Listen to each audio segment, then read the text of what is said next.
So that was in 2012.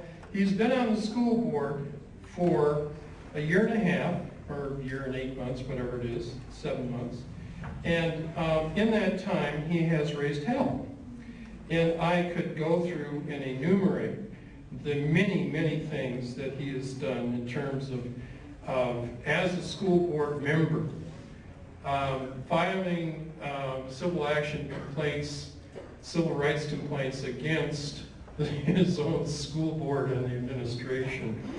But sex discrimination, needing clarity on the school tax hike, whether there's any participation, real public participation, review and comment of the school budget, minority parents left out of the principal selection. That's one of the more recent ones this year.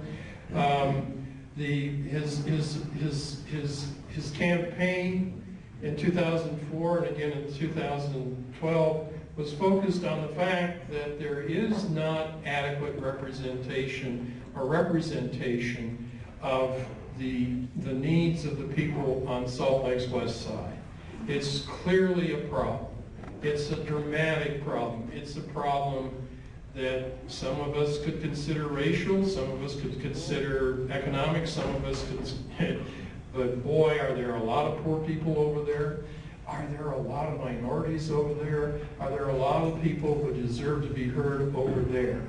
And thank goodness, Michael Clára is there, and he's raising hell.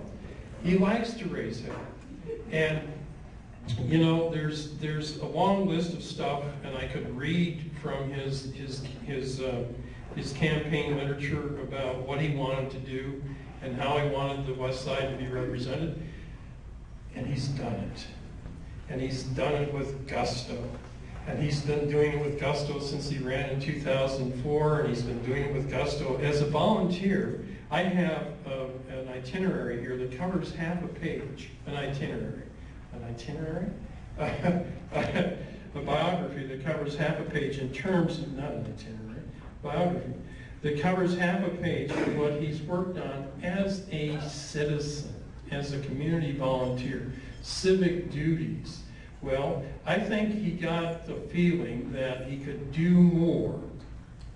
He's already doing a lot, but he thought he could do more if he was elected and had a position of official responsibility. I should also add that he's on the Salt Lake City Housing Authority. And the Housing Authority is in the process of looking at what their housing authority does and whether it can do it better, and should they be merging their program with the Salt Lake County program. It goes on and on.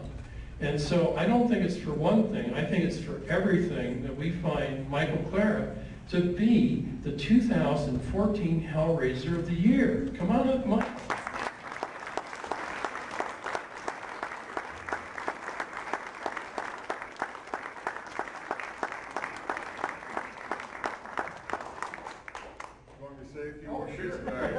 I'm cutting into the break here. Let me, one of the things he brings up is that as a quote-unquote activist, I thought, well, once I got elected, then I can really have some influence, and that's not the case. Which goes back to what Luke was saying. What I've realized happens, and there's still a place for all of us in terms of activism, is that these boards, whether it's the board we were just talking about or on the school board, we're there to exert pressure on the bureaucracy to be responsive to the people.